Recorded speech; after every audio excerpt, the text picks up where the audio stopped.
काम का रद्द अमल मुझे तो ये था कि इस ड्रामे से एक बहस छिड़ेगी जिसमें अवाम ये बहस करेगी कि भाई अर्तुगरुल को दिखाया तो हमारे बड़े सगीर के खित्ते के जो हीरोज हैं वो भी तो दिखाएं, उसका भी तो जिक्र करें। लेकिन वो कहानियां तब बताएं जब मुल्क से मोहब्बत हो। ये कहानी मुल्क से मोहब्बत की है और इस मुल्क में कौन मुल्क से मोहब्बत करता है मुझे बता दें। किसका ख्वाब किसकी ख्वाहिश है पाकिस्तान में रहने की? पाकिस्तान को लूटने की सबकी ख्वाहिश है, इसमें रहने की किसी की ख्वाहिश नहीं, ना कोई यहाँ रहना चाहता है। वो तो पता नहीं कब पाकिस्तान की नस्ल पैदा होगी जो पाकिस्तान से मोहब्बत करेगी, जो कहेगी कि हम अंग्रेजी को नहीं मानते, हम उर्दू को मानते हैं। वो जो कहेगी कि हम हैरी पॉटर को नहीं मानते, हम तो राजा रसालू के किस्से सुनाते हैं। वो जो आके अंग्रेज जब हैरी पॉटर लेके आएगा तो हम राजा रसालू रखेंगे कि इधर आओ मैं उसके किस्से तुम्हें सुनाती हूँ। जब अंग्रेज आके अपने हीरोज दिखाएगा तो तब हम दिखाएंगे कि राव नवाज खरल ने, पीर पगारा ने कैसे तुम्हारे खिलाफ तहरीक की और कैसे तुम लोगों ने सरेआम फांसी भी दी तो वो डरे नहीं, वो आगे झुके नहीं।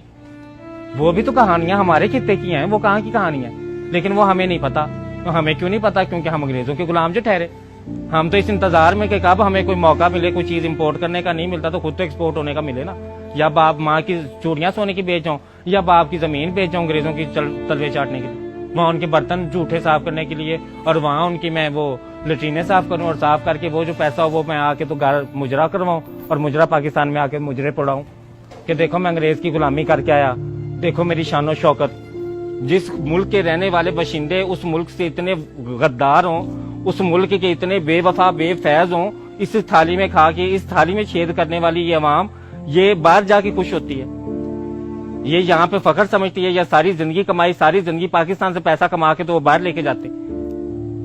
सारी जिंदगी खाया पाकिस्तान का, 20 साल तुम लोगों ने पाकिस्तान में खाया, खा के फिर तुम लोगों ने 10 साल पैसा इकट्ठा बाहर जाने के लिए किया और फिर बाहर जाके अंग्रेजों की गुलामी शुरू कर दी। हमारे मुल्क की जबान उर्दू जबान जिसकी शायरी सुनते हैं अंग्रेज बैठ के, वो बाबा बुल्ले के शाह का कलाम जो पंजाबी में शेर अंग्रेज बैठ के सुन रहा है और वो दुनिया में उसका नाम ले रहा है, उसको प्रमोट कर रहा है, हम उसी पंजाबी को तौहीन समझते हैं। आप जाए नाके पे, आप उसी नाके वाले से पंजाबी में बात करके उसका रवैया देख लें, फिर उसी से इंग्लिश में बात करके उसका रवैया देख लें। पंजाबी में बात करेंगे तो वो कहेगा कि ये कोई पागल घटिया इंसान है, जाहिल सा, इसको तो डराओ धमकाओ, इसको तो पूछो कौन हो यार, कहाँ से आए हो, की गल तीनू, की मसला वा तीनू, कौन आ तू, कार्ड वखा, ये वखा, कित्थों आ।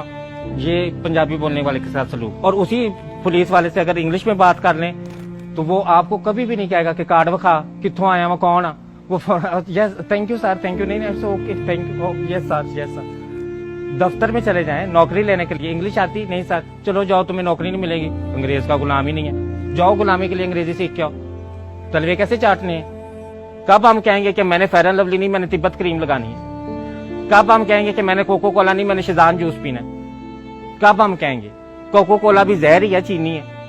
शिजान जूस में भी तो इतनी चीनी जहर नहीं होगी जितनी कोको कोला पिला, वो हमें शौक है पीने का। लेकिन हमने तिब्बत क्रीम नहीं लगानी, हमने फेयर एंड लवली क्रीम लगानी है। और लगानी क्यों है? क्योंकि जी अंग्रेज गोरा है तो हमने तो गोरे होना है। अंग्रेज धूप में बैठ के बेशक रंग गंदमी करता है, बेशक वो कहता है कि मैंने सूरज में टैन लेना है और मैंने रंग गंदमी करना है और कशिश गंदमी रंग में, लेकिन नहीं भाई, वो तो अंग्रेज की आला जरफी अगर वो ये बात कर देते हैं। लेकिन हम ज़ेनी गुलाम लोग हैं, हम आला दर्जे के, इंतहाई आला दर्जे के गुलाम लोग हैं। हम लोगों ने तो रंग गोरा करना है, अंग्रेज का रंग जो गोरा है। अंग्रेज फटी पैंट पहनता है, अंग्रेज अपनी सारे वो नंगा ही फिरता है, वो कौन से कपड़े पहनता है, उनके यहाँ कोई इतना कॉन्सेप्ट नहीं पाया जाता। हम लोगों ने भी ब्रांड ने माशाल्लाह क्या कि सारी पैंटें और शर्टें हमने फाड़ दी हैं। उनका नाम क्या रखा है? Destroy jeans. फटी पैंट नहीं कहना, फटी पैंट से तो वो पता चल जाएगा कि फटी पैंट है, वो तो गरीब मजाक उड़ाएगा कि मैं तो गुर्बत से फटी पैंट पहन रहा हूं, तुम्हें किसने मजबूर किया? अब कौन बताया कि अंग्रेज के गुलाम है ये लोग? वो तो अंग्रेजों को आइडियलाइज किया हुआ ना, उनको आइडियलाइज किया कि नंगे घूमते हैं, तो हम क्या करें? यहाँ पे अब इस्लामी मुल्क है, अब यहाँ पे नंगे तो घूम सकते, हम डिस्ट्रॉय जीन्स पहन लेते हैं कि वो सारी फाड़ के टंगा तो थल्ले सारी फाड़ के तो फिर हम डिस्ट्रॉय जीन्स पहन के जी नंगे घूमे। हमारे पास एक कल्चर था, हमारी शलवार कमीज थी, हमारे सिंध में कितना प्यारा लिबास है, हमारे पठानों का कितना खूबसूरत कल्चर है, हमारे सूबों में जाए कितना प्यारा कल्चर है। अंग्रेज बाहर से आता है पैसे भर के ये कल्चर देखने, यहाँ पे डॉक्यूमेंट्रियां बना रहा है, यहाँ पे फिल्म बना रहा है। हमारे पास जितनी भी चीजें देख लें, ये हमारा माइंडसेट है, बाहर से आया है। हमारे पास ये माइंडसेट इतना ज्यादा स्ट्रांग हो गया कि दुकानदार मार्केटिंग के लिए लफ्ज क्या इस्तेमाल करता है? बाजी बाहर तो आया हुआ, बाजी इस पाकिस्तान का नहीं बाहर दावा, एक कपड़ा बाहर दावा बहुत अच्छी क्वालिटी दवा, बाजी है फोन बाहर दावा बहुत अच्छी क्वालिटी दवा, ये पाकिस्तान का नहीं है। ہم اپنی عوام روز ہم لوگ یہ سنتے ہیں اپنے کانوں سے کہ یہ پاکستان کا نہیں ہے. ہم سوال نہیں کرتے, ہمیں شرمندگی تو ہے ہی نہیں نا. وہ غالب نے کہا تھا کہا بھی کس منہ سے جاؤ گے غالب, شرم تم کو مگر نہیں آتی. ہمیں تو شرم آتی نہیں ہے. پہلے تو ایک ٹرینڈ یہ ہوتا تھا کہ ہم نے اگر کسی کو شو مارنی ہوتی تھی نا تو ہم کہتے تھے امپورٹڈ ہے, لوکل پاکستان کی نہیں, امپورٹڈ ہے. پہلے ہم یہ لفظ استعمال کرتے ہیں نا, ہر چیز امپورٹڈ. اب کیا ہم کرتے ہیں, اب جو جدید دور ہوس جب مزید ہماری غلامی کی جو ہوس بڑھ گئی تو ہم لوگ میاں بیوی بھی امپورٹ کرنے لگ پڑے. مرد بیویاں امپورٹ ایکسپورٹ کرنے لگ پڑے اور عورتیں خامند امپورٹ کرنے. اب چینیوں سے شادی ہو رہی ہے. اب خامند جو ہے یہاں پہ اچھی خاصی نیک لڑکی 26 سال کی ہوگی تو اس سے مرد یہاں کا شادی نہیں کرے گا. غلام, ایسا غلام ذہن کا بندہ ہے. یہاں وہ لڑکی کواری بیچاری مر جائے گی, وہ بوڑھی ہو جائے گی. انگریز بوڑھی عورت ہو, بے شک وہ 40 سال کی بھی ہو, تو اس سے جا کے شادی کر لے گا. کیوں نہیں ہم اپنی تاریخ سکھاتے, کیوں نہیں ہم دنیا میں ان کو بتاتے. ہمارے پاس بڑا ریچ کلچر ہے, ہمارے پاس بہت ساری تہذیبیں ثقافتیں اس خطے میں رہ کے گئی ہیں. مونجو داڑو کو دیکھیں, مونجو داڑو سے پیچھے چلے جائیں, کون کون سی طریقے ثقافتیں یہاں پہ گزری ہیں, کتنی جدید سویلائزیشن جدید تہذیبیں بھی یہاں پہ گزری ہیں. اور یہاں کے ہیروز کا نام آپ لوگوں کو تو پتہ ہی نہیں ہوگا, اللہ خیر کرے. ہیروز کا نام ہمیں کہاں سے پتا ہوگا, ہمیں کوئی نہ پڑھایا نہ ہمیں کسی نے بتایا. ہمیں شروع سے بتایا کہ بیٹا انگریز کے تم غلام ہو, انگریز کی دی ہوئی ہر چیز کو تم نے پسند کرنا ہے. برے صغیر کی تاریخ پڑھیں, پھر کوئی ڈرامہ ایسا بنائیں, ایسا عظیم پیسہ لگا کے ایسا پیارا ڈرامہ بنائیں.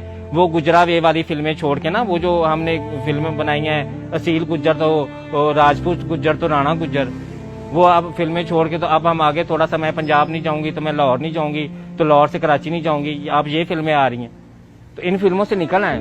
کوئی لوگوں کو شعور دے دیں, کوئی تعلیم دے دیں, کوئی لوگوں کو ہسٹری پڑھا دیں, کوئی تاریخ پڑھائیں اپنے بچوں کو, تاکہ وہ اپنے ملک سے محبت کریں.